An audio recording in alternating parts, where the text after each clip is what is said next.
Welcome to the Wickedly Smart Women podcast, featuring stellar conversations with emerging and established wickedly smart women.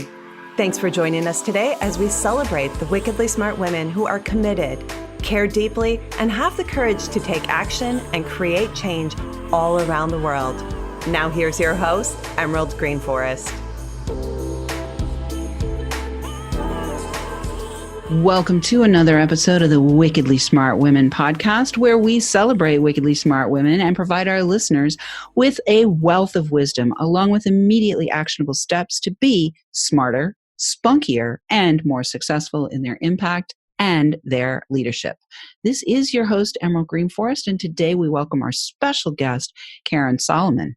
Karen is the author of Sexy, Sassy, and Starting Over, and she teaches keys to confidence from the bedroom to the boardroom. Karen inspires her clients to create their lives congruent with their deepest needs and desires.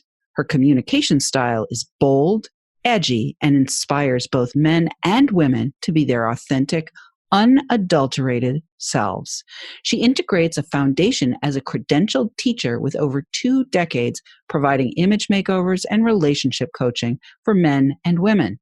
Karen's passion, insight, and genuine desire to serve, combined with being direct, compassionate, and relatable, leave audiences and listeners laughing and loving themselves. And I actually have a personal relationship with Karen. We've known one another for at least 5 or 6 years now, and she is definitely one of those people who is in my spirals that I admire greatly and really appreciate how she's been a way shower in this industry. And so thank you so much for coming, Karen. I so appreciate you being here.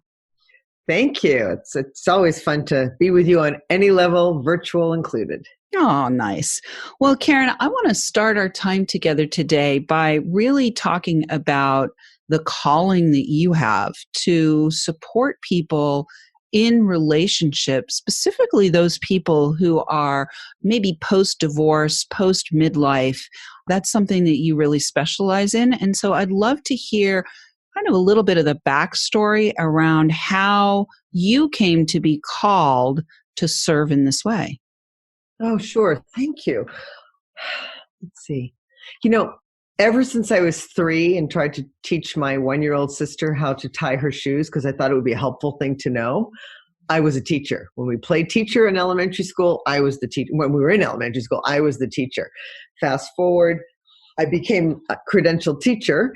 And I just love to teach. I'm always going to say, look, this is the easiest way to cut this or do that or learn this, or it's always been what I do. It's always made sense to me.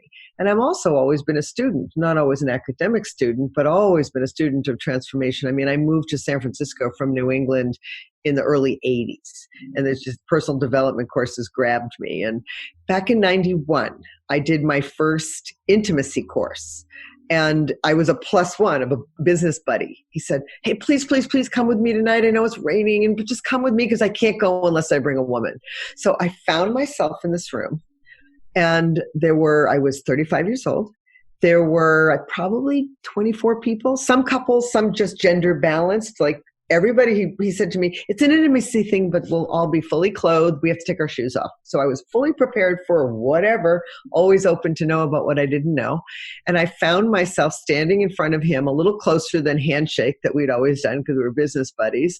And I'm looking up at this big guy going, namaste, like in a yoga class, which means I honor the divine in you is the English. It's Sanskrit for that. And then there were these instructions like put your hand on the heart, whatever it was more intimate than the 70s. And let's just say I'm of that age where I never had any hangups. Fortunately, I didn't have a Me Too story. And I just had a really good time being single my whole life up until 35. No hangups, but we turned off the light and did our thing. This was different. This was looking in someone's eyes and going, I honor the divine. And you're like, what? And you couldn't run away. They're looking in your eyes. You're like, there was no place to run. And then we'd bow in namaste, and they said, women, move to your right. Now I'm in front of a stranger, and move to your right again. And each time we were in front of a different man, and there were 12, there was a different set of instructions. And the third or fourth one of them was stroke her hair with her permission. Oh my God, that is so intimate. That's more intimate than when we jumped under the covers and turned the lights off. I was like, this man's stroking my hair. I'm going to lose it. The next one was, gentlemen, why don't you sit on the floor? Which is a good thing because we'd been standing a long time. Women, climb into his lap. Well, Emerald, I'm not a tiny person any more than you are. I'm 5'6". I mean, laps. I had not been on a lot of laps at that point. And I'm sitting in this guy's lap and he's holding me awkwardly. But it was like, oh, women, relax. I freaking lost it. Combination of joy and grief. Joy at what might be possible and grief at what I hadn't known. And that started, I told you that long story because I dove in to be their marketing director so I could go to all their courses. And then I studied with Margot Anand and the Muirs and David Data and Morehouse and got certificates and sexuality and all kinds of stuff because it was the most fun thing. And I also made a decision in that moment, not really overt, conscious decision. That night, I decided I'm going to meet a man in this world who is willing to do this deep kind of intimate dive. And I did. Met my ex at a party in that universe. This was in Northern California 2 years later. He's still my best friend, though we're divorced. So fast forward, 2001. We were semi-retired. We lived in Sonoma County on a beautiful estate that we bought for the purpose. When I walked in that house, I said, yes, I can do my women's groups and I can do not-for-profit events and have people feel real comfortable to reach into deep pockets. And so a friend of mine's daughter, she was just graduated Stanford. This was in 2001. And she said, you're so easy to talk to about relationship stuff. Can I come spend some time with you? I was like, yeah. And I think part of that has to do with, I don't have my own children, Emerald. I have stepsons and I'm a Grammy. Yes, I'm a Grammy. But I didn't have that separation that I've watched happen to all my friends who had daughters because I trained their daughters about sexuality and coming of age because they couldn't quite do it with them with a couple of exceptions. So to me, it's just a 21-year-old girl who's got the same physicality as me and she's just another woman to me, meaning I don't do that. So I said, bring your friends. And I found myself from a Friday evening to a Sunday evening with 9 brilliant 21 and 22-year-old college grads. They were with me in my little retreat house for 48 hours. And I thought, for prepping for that, I said, what do these girls need to know? They need to know about men and the differences between men and women and conversation and, communication. They need to know about sex, which is everything about intimacy. From how you like it to how do you talk about it to how do you say no, et cetera. And they need to know about money. And the money piece was about lifestyle choices. Like, when were you going to tell him you wanted to be a stay-at-home mom and your salary goes away? Or he came from a family of non-educated contractors that make more money than your MD or lawyer family, but he could care less about a college fund. That's just, or she could, whatever. That is a money conversation. So I just realized that what I had learned inherently and had gathered all this information, I had this privilege of having the resources and the time to study with incredible teachers. So I just, again, I'm a teacher, tie your shoes or learn how to have a better orgasm. Whatever it is, it's like, why not let me share the wealth? So that's a long answer, but there it is. Yeah, beautiful. Well, I'm very curious too, Karen, because I know there's part of your story in there. At that point, you were teaching young women, but now you've really shifted your focus. So can you talk as an entrepreneur? Because, that's one of the things that you and I have shared as well. And it does kind of fall into the money part of your equation, men, sex, and money. Can you talk a little bit about what happened to create a shift for you or an evolution for you where you stopped working with the younger women and started working with both men, women, and couples who are past middle age at this point? Thank you. Well, perfect question and perfect segue. So I will always work with younger women. I mentor them. I have two adopted goddaughters, 25 and 30, who are remarkable young women. And because that's such a part of me, it's the mother that I'm not. So I will always do that. So I'm just going to make that. And I will always, if a bunch of women want to get, like my niece did this once for me, she gathered her girlfriends and I spent half a day teaching them what they wanted to know. So I will always give that. I've not figured out how to monetize for young people. And I'm not a young person. And what I realized, I wrote my Sexy Sassy book because I never thought, when I started that thing, I was madly in love with my husband. Things were great. And then we just grew apart, as can happen. And I realized as I moved from Northern California, from over 3 decades in Northern California to Southern California, and I think I told you I'd been semi-retired, so money wasn't an issue about my work. I was making my money from other ways. I moved to Southern California and thought, I'll start over. Oh my gosh, the hardest thing I've ever done in my life. And I had an amicable divorce with a best friend. My husband's her best friend. But then add on, I'm probably one of the only ones I know with an amicable divorce, meaning most of the people I meet are going, oh, I hate him. I hate her. I mean, she's awful. And the lawyers, and I'm having nervous breakdowns. And I was like, really? So I've been a style consultant doing makeovers for over 30 years. And I started with men and have worked with women. And it was never about the clothes. It was always about the congruency. So clothing, confidence, charisma, congruency, it all goes together. But I had seen the transformation in both men and women with just that. And usually it boosted their confidence and they felt sexier and more alive. And so in those early 2000s, when I was retired, I went to coaching school. Even though I was already a coach, I went to the Coaches Training Institute to learn the distinction between kind of consultant and coach. Decided I really am more of a consultant. They're hiring me for my expertise. But I decided to get trained in that because more training. I love it. You can relate. We met in a training. Yes, but anyway, yeah.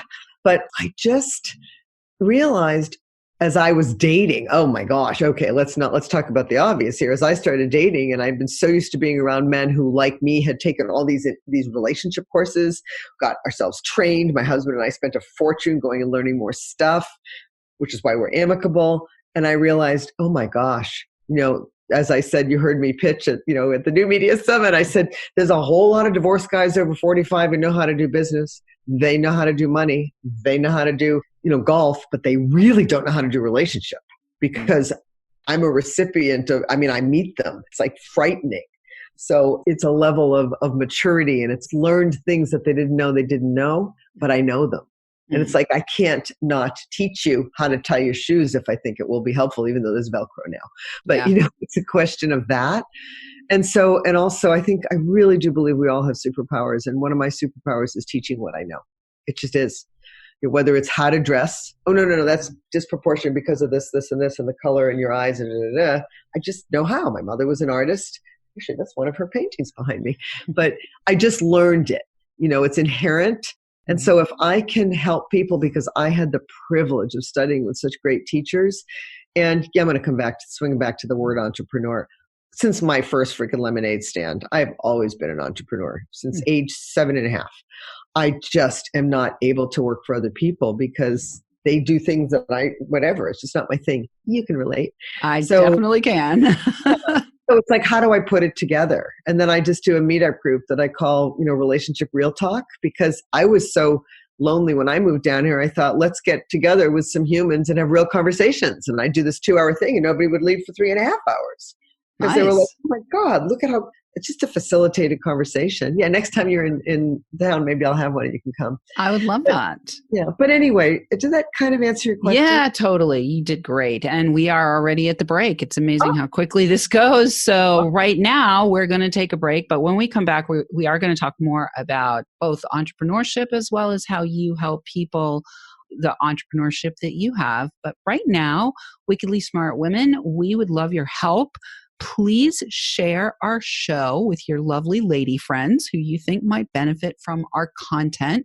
We are now in 27 countries around the world. And by the time this particular episode airs, my guess is that will be possibly even doubled because we are doing such a great job. And I really appreciate all of our listeners who are passing along the show and rating and reviewing and doing all the things.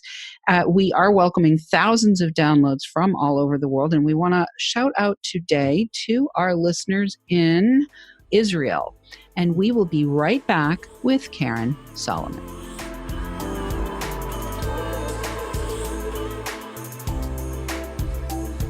The Wickedly Smart Women podcast is brought to you by the Creative Age Consulting Group. Women, are you ready for a big revenue breakthrough so you can stop working like a man and being paid like a woman? Are you ready to take the leap and go deep to claim your value and convert your wisdom to wealth? Is now the time to fulfill your mission and change the world? Creative Age Consulting Group is hired by women just like you who want to break through to their brilliance and be heard by millions while building a sustainable business model that makes bank. Please visit apply.wealthylifemethod.com to apply for an invitation-only consultation. If you have been inspired to receive support in welcoming wealth by making your most heartfelt contribution to the world, Be sure to apply for a consultation today. Once again, that is apply.wealthylifemethod.com, or click in the link in the show notes to access the application.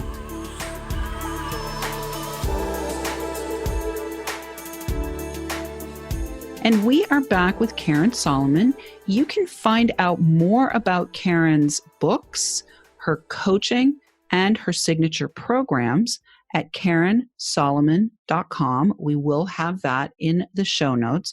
I'd like to also invite and inspire you, if you are somebody who is past 45, who is, either a man or a woman. If you're a woman who knows a man, please pass this along to the men in your life who might, you might have a brother or an uncle or a cousin or even a son who could potentially use Karen's support.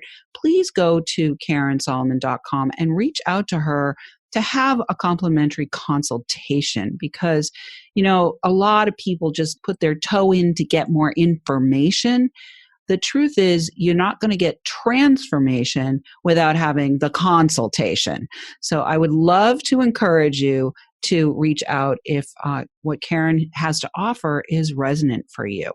So Karen, before we went to the break, we were talking a little bit about entrepreneurship. We were talking about money. We were talking about relationship. One thing that you mentioned was that in your relationship with the man that you were married to, the two of you did a lot of work together that allowed you to have an amicable divorce, and I'm guessing an amicable and sexy marriage while you were in it. And it's interesting because something has happened for me recently. I've just been turned on. One of my mentors said, go to a cuddle party. So I've just been turned on to the cuddle party, and the entire concept of consent language and consent communication was literally something that I just did not even have any awareness of at all. So I'd love to have you talk a little bit about consent, about what you teach your people when you're working with them, specifically in the area of communication. Absolutely. And if you can give our people a tip or two to help them along right now. I'm going to give you a great tip. First of all, I'm very familiar with cuddle parties. I know people who run cuddle parties. I know the people who started the cuddle parties. I've been to cuddle parties. And if anybody out there listening, just go to, I think it's cuddleparties.com. Mm-hmm. And they're not sexual. It's sweet. Everybody's wearing, you want to be dressed comfortably because you will be cuddling. But I mean, people are like, but it's very safe. It is guided. There's any weird behavior, the person's asked to leave. So anyway, that said, yeah, I've been studying this stuff for so long, since my 30s, and I'll admit it, I'm in my 60s and proud of it. But let's put it this way. Consent. I'm going to shift it a little bit more to not just consent like, about having sex, because that sounds like it's always like that. What if you and I are roommates, okay? And you've been telling me for 2 weeks you can't wait to get your hair done. You're going to do this awesome color, and you would too, pink, purple, I'm sure you would do that. But you're going to get your hair all done on Wednesday afternoon, and that morning you say, today's the day. And then when I get home, my arms are filled, you're at the sink, maybe you've got your earbuds in, I don't see it because your hair's been done and covering them, and you're washing something, and I walk in and I walk past you and I say, hey, your hair looks awesome. But you don't hear me because my communication didn't land because you had earbuds on and I didn't make sure. Now, if I tapped you on the shoulder or if I had stopped and said, yoo-hoo, and you turn around and I go, wow. Instead, later you say to me, hey, you didn't say anything about my hair. I said, yes, I did, except that it didn't land. Now, this is a very mild, not intimate, not, but what if I always made sure I was opening the portal for you to receive? And what about if a guy is at the store, instead of just saying, oh, you're really pretty and freaking the woman out, what if he said to her, and I teach this, excuse me, would you be okay if I gave you a compliment? Whoa. She could either say no, to him because she's not open to it, or she could say, why, thank you for asking. Boom. And then he says, that blue sweater looks great with your eyes, or your baby's cute, whatever. The point is, when you open a portal, then you deliver a communication. Everyone is honored. So, of course, translate that to the bedroom. Would it be okay for me to touch you here? Not only are you getting consent, even if you've been with them for 20 years, you're getting their attention right to there instead of just kissing them. I love it when a man said, "Ooh, I want to kiss you." I'm like, oh, "You do?" Then like, boop, my nerve endings are awake. I'm waiting, and he kisses me. Even if it's like, "Oh, baby, I'm gonna kiss you," and he grabs me, I have that moment to go, "Yeah," instead of, wondering whatever. Especially the first. Listen, I'm dating as well. It's still awkward at this age. Can I handle it? Yeah. Pretty well. They should either be my client or my husband. We'll see what a little tricky on those dating sites. But it's an interesting conversation. So to that end, let me give you an actual tip to give your people. And if you want to write to me, I will happily send you the PDF that has this all explained. Anybody who, and by the way, when you go to KarenSolomon.com and you give me your email, thank you for that in advance, you can choose fulfilling dating tips or juicy sex tips for your current relationship, or if you're married. This isn't only for singles. This is to make sure you can stay married if you choose to. But anyway, I do offer some great content there. But if you want to just write to me, Karen at KarenSolomon.com, and just say, "Oh, tell me about that artful thing that you said." Artful communication, Emerald, is the following. A-R-T. It's artful. A is for appreciate. "Ooh, honey, I love that you want me to feel good," right? R is for request. "Would you mind touching me a little bit higher up?" T is for thank you. Not thank you for touching me higher up. Thank you for hearing my request. Then you can still thank them or go, ooh, that feels good later. But the truth is, if you just say, "Ooh, I don't like when you touch me right there," he's going to go, "See you later," and go start flipping channels. Meaning it, because we immediately emasculate men in particular, or we just make women wrong. We make each other wrong, not on purpose, but because we're cutting corners. We're so good and nice at the beginning. But what if we remembered? And I don't have probably time on your show to tell a very funny story. Do I have time? Do I have like we got 5 minutes left. Okay, I'm going to tell the story. So, and everybody will get artful after this story, okay? Okay. And really, without communication, in communication, absolutely anything's possible. So here's the thing. The deal was, when I lived with Billy, my ex, was that if I cooked, he did the dishes. If he grilled, I did the dishes. But it was winter. He didn't grill. So I cooked this great dinner. The guests had left. Everybody was happy. I'm upstairs, kicking back, waiting for him to clean the kitchen that I'd left an unbelievable mess in. Huge kitchen. I don't clean up along the way. It's not my style. Okay. So I wait, clang, clang, bang, bang. I finally go downstairs. There's a big giant wooden butcher block between where I come into the kitchen and where he is at the sink. Pots and pans in the drying rack, dishwasher running. Everything's cleaned up except I notice. And he's reaching for the light switch and I'm about to put the dish towel down. But what do I see? Tons of crumbs on the butcher block and crumbs on the black granite countertop. So guess what comes out of my mouth? You didn't get the crumbs. Can't you clean up the crumbs before you come up? Here's what he did. I need a prop. I'll pretend it's a dish towel. He looked at me. He threw the dish towel on the counter. He said, "You bitch, you teach this stuff." And he went into the entertainment center, which was his office, slammed the door, watched something, and slept in the guest room. And you know what, Emerald? There wasn't even an apology. Just don't do it again. He was absolutely right. Now, that was door number one. Really bad way to respond, okay? Wind it back. I come in. I see the crumbs. He's done. This time I say, "Ooh," I could have said, "Oh, God, you did a great job cleaning up my epic mess. Hey, honey, before you come upstairs, would you mind wiping the crumbs? Thank you." At which point he could say, "Sure, no problem, babe." Or he could say, "Babe, do you mind? I'm done." Either way, we're going to sleep in the same bed. Okay. Now that's door number two. Really good option. No fighting. Door number three is the best option. Wipe the crumbs myself. Because here's the thing. I'd known he didn't see crumbs for the 10 years I'd been with him any more than when "Honey, my computer's booting up slowly." And he was a tech guy, right? "Okay, honey, well, that's because you have 20,000 photos not in a folder." And you know what I'm saying? We all look at life through different lenses. But if we remember, or as a business person, they hand you a memo and you look at it and it's like, "Oh my God, they can't spell." You say, "Wow, isn't that great that you got this in an hour early? Hey, would you mind running it through spell check and get me another draft? Thank you." What?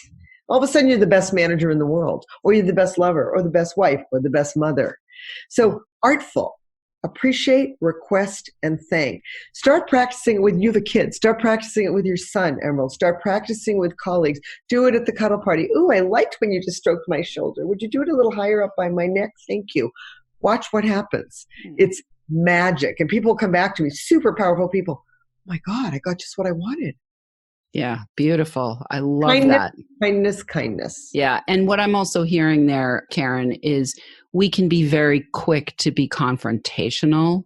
We can be very quick to be critical. We can be very quick to be in that space of assuming and judging and all of those things. And what I'm hearing here is not only the consent piece, but also the come to this person who you're intimate with, right, with softness and with kindness, and get over your own shit and clean up the crumbs yourself if it's something that bothers you. Are the crumbs worth creating a schism in the relationship? Right. Because seriously, you hear about people say, did you hear she left him because he didn't wipe the crumbs? No, she left him because he didn't do what he said he would do for 20 years. And that was a straw.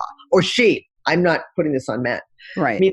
Meaning, do what you say you're going to. We could go on about this. Yeah. Well, and we don't have the time to do that. But I do want to ask you if there is one final, because we got basically a minute left. Is there one final thing that you want to say to our Wickedly Smart Women listeners? Because our audience here is primarily women.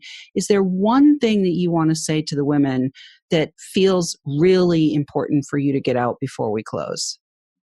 Thank you for asking. Yes, it's our responsibility as women. Our pleasure is our responsibility. And if we learn what gives us pleasure and we learn how to ask for it straight, from the bedroom to the boardroom, if we learn how to ask for it straight, that's maturity. And also, if we keep ourselves filled up, if you don't have a lover, become your own lover. If your muscles hurt, get a massage, have a facial, fill yourself up, because then we become like a fountain. And a dried up fountain is not flowing over like the whatever it's called in Rome, right? I mean, it's just not. You have to fill yourself up in order to have the bounty to share with anyone. So. Beautiful. All right. Well, Karen, it has been a delight to have you, as I expected it would be. I know that you're the kind of guest that literally we could make 12 episodes and we still wouldn't be done, but we have to be done for today. And I want to thank you again for coming. Listeners, please make sure you check her out at KarenSolomon.com. And we do love feedback. Please let us know what you thought of today's show by calling into our listener line at 540-402-0043, extension 4343. We will have that in the show notes for you. Or you can send in questions or guest suggestions to listeners at wickedlysmartwomen.com. We might even give you a shout out on the show. Thanks for tuning in. Keep your ears open, and remember, you are a wonderful woman. Thanks for tuning in, downloading, and listening. Be sure to review and rate Wickedly Smart Women on Apple Podcasts and share with other women who can benefit from today's episode. Wickedly Smart Women is the premier podcast series for informing, activating, and inspiring the leader who carries profound wisdom and knows that now is the time to welcome wealth. We welcome your feedback and guest suggestions and invite you to subscribe to our mailing list to be notified of each episode at wickedlysmartwomen.com.